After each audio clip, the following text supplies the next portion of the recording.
I had to drop a video on this game because I watched it last night and I'm a little bit late, but man, I'm doing so many videos per day that it's really, really hard to keep up. I mean, I'm doing baseball, I'm doing football, I'm doing basketball, I'm doing combat sports. Like I'm being pulled in 50 different directions, but I gotta give love to what Oklahoma did last night against South Carolina.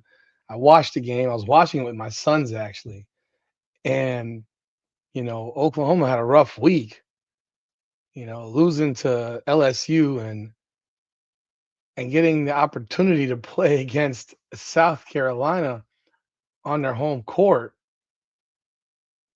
And they stepped up in a big, big way. They were coming off of three straight losses to Ole Miss, Kentucky, and LSU. They got blown out by LSU. And LSU's making a turnaround as well. Gotta give them a shout because they've won what, four straight games and starting off 0-2 in the conference. So you got to give them some love. They really woke up. They had that win over Texas and Oklahoma, and they beat Texas A&M by 44 points. So it seems like things are coming around for them. So shout out to them. But man, last night Oklahoma with the big 94-82 win over South Carolina. Let's talk about it. Welcome back, everyone, to another edition of Her Game, Her Way Women's Basketball. We talk facts over feelings. I'm your host, Rudy Rodriguez Show. Mind, hit the like button, subscribe to the channel, ring that bell. Follow us on all our social media platforms, man. Appreciate y'all supporting the channel. Like I said, I'm trying to stay away from the WNBA because it's like the most toxic shit in the face of the earth. And I mean, I'm sure at some point I will talk about it again. This stupid CBA is annoying. It's just so annoying, to be honest. Oklahoma gives away a 6 point lead late in the fourth quarter before forcing overtime, and one freshman, Aaliyah Chavez, absolutely plays Wonder Woman in overtime, goes scorched earth off. 75-75 going in overtime, and Aaliyah Chavez turns into Steph Curry. I mean, what a fourth quarter by Aaliyah Chavez. She finishes with 26 points, 8 assists, 4 rebounds. She shoots 47.4% from the field. She goes 5 of 10 from three in 39 minutes of play. This is a game after she played like trash against LSU. But what a performance. She drills 4 threes in overtime. She scores 15 of her 26 points in overtime. Like, you cannot make this up. She took that game over, picked her teammates up, and put them on her back and just started going lock and load, lock and load, lock and load, lock and load. It did not matter where she shot the ball from in overtime. It was going in. It was going in. 75-75. She opens up overtime. 22-foot three-pointer. 78-75. Then it's 80-75 Oklahoma. Raven Johnson hits a bucket, making it a three-point game. Chavez gets an easy layup. It's up 5. Chavez, 24-foot three, up 8. Bucket by Peyton Verhuist, and Chavez assisted. A bucket by Tessa Johnson. Chavez, another 3, 24-foot three, up 11. And that's your ball game. But hey, she wanted to get another one, and she hit another one after making a free throw from 26 feet out to finish the job. She went absolutely scorched earth in overtime. And I got to say, is this the coming out party of Aaliyah Chavez? I mean, look, I understand. She was the number one recruit in America last year. I get it. She chose to go to Oklahoma. She's from Lubbock, Texas, 5'10 freshman. She's averaging 19, 4, and 4 on 39.5% shooting from the field. Obviously, that's a number that you want to see come up, get into the mid 40s at least, especially in college. But could this be the game that changes the trajectory of Oklahoma. They started off strong, went on a losing streak, but that performance in overtime was nothing short of spectacular. And this is a sport that needs a star. They need a star. There are players that people like. I mean, I love Hannah Hidalgo. I think she has the it factor. I don't think women's college basketball markets her enough. You know, they had that love affair last year with freaking Juju Watkins. She's not playing. Hannah Hidalgo, she loses pretty much her entire team. And quite frankly, Notre Dame sucks. They suck. Like Hidalgo's doing the best she can, but as a team, they suck. And getting drop kicked in some games, got the doors beat off of them by UConn. But you need a player that you can market. And Hidalgo has always been one of them. But man, oh man, you've got one in Aaliyah Chavez, who I think is another one you can market hard. She's only a freshman, averaging 19, 4, and 4 as a freshman. You know, there was all this conversation about Jazzy Davidson, or maybe did Jazzy Davidson pass Aaliyah Chavez in the top 100 at the end? She may have, because Chavez was ranked number 1 for a minute. Yeah, I guess she did. Yeah, Chavez ended up falling number 3. But at one point, Chavez was number 1 recruit in the country.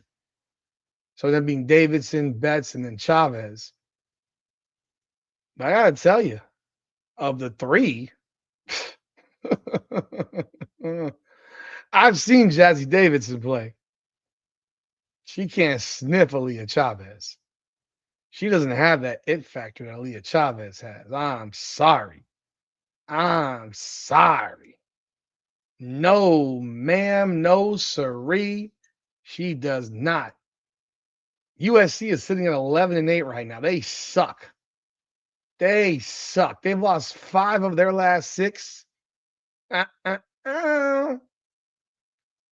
Jazzy Davidson is averaging 16, 6.5, and 4 on 38.4% shooting, and she's taller than Aaliyah Chavez. Yeah, nah, man. Mm-mm. And then she is coached by a moron. I mean, Lindsey Gottlieb fucking is terrible. But Aaliyah Chavez, man, she has that it factor. You can see it. Man. She has that it factor. She's impressive. And that overtime period, because she only had 11 going into overtime. And it was a tie game. She was more facilitating.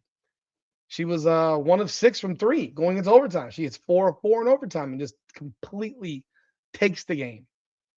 And obviously, it's a humongous win for Oklahoma. South Carolina's got some questions to answer. And it's going to be interesting because something that I saw watching that game as well was the fact that what's happening with Ta'Niya Latson is exactly what I expected. I thought it was an absolutely catastrophically bad decision for Ta'Niya Latson to go to South Carolina. I just thought it was a horrible, horrible idea. And that idea is really going to be potentially the destruction of her career.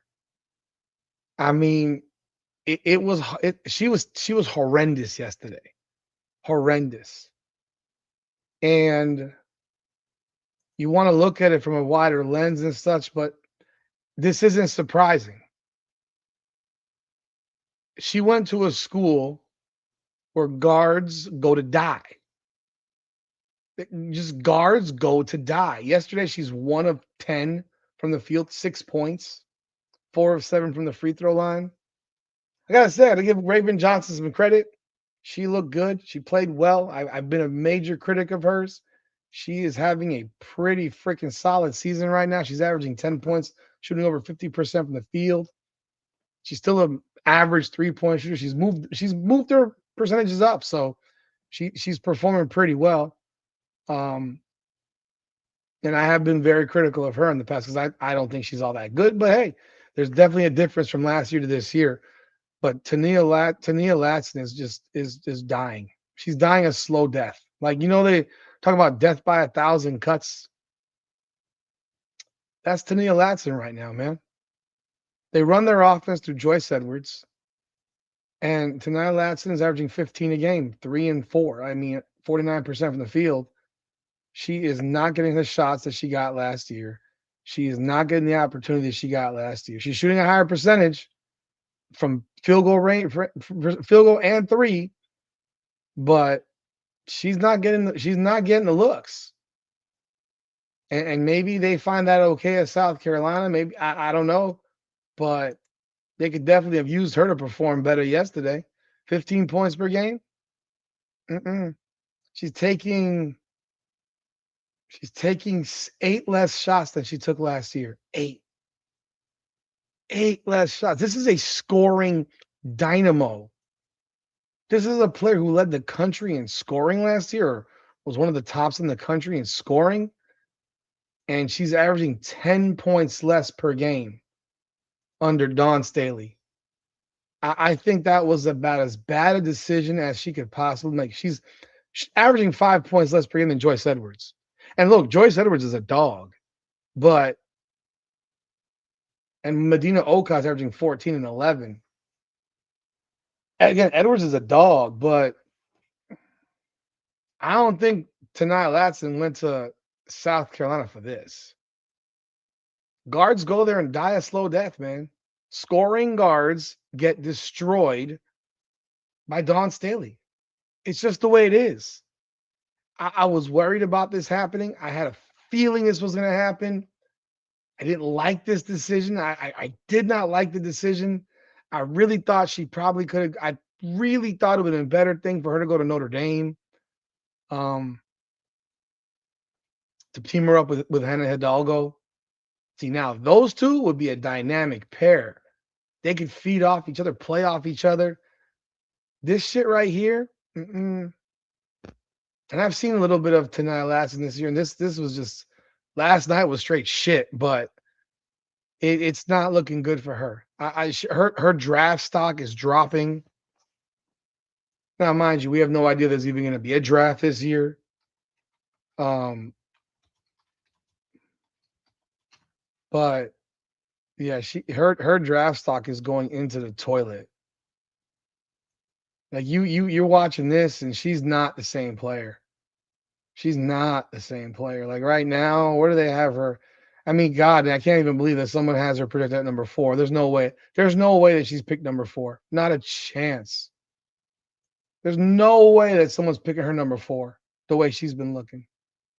Like here's another one has her at number 6. Yeah, I don't know. I don't know about that, man. I don't know. She ain't better than Flau'jae Johnson.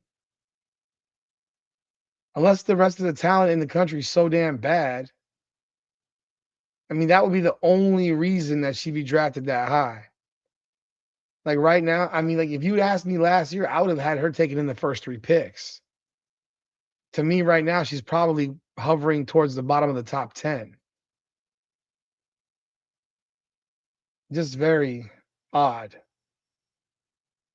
I don't know. I think Dawn Staley is ruining her, but that's my opinion. I don't know what y'all thoughts are. I don't know what y'all thoughts are on that, but man, Aaliyah Chavez is balling, man, and she's making Oklahoma matter. She's making Oklahoma matter, and I mean, only a freshman. I don't want to hear them make comparisons of her to somebody else. Just let her play her game, and you don't hear that, thankfully. But she could be a special one. She could really be a special one if she continues to grow and develop, because she's got that it factor. She has that it factor. But hey, y'all let me know y'all thoughts in the comments. Hit the like button and subscribe to the channel. Ring the bell. This is Her Game, Her Way Women's Basketball. We talk facts for feelings. Come on now.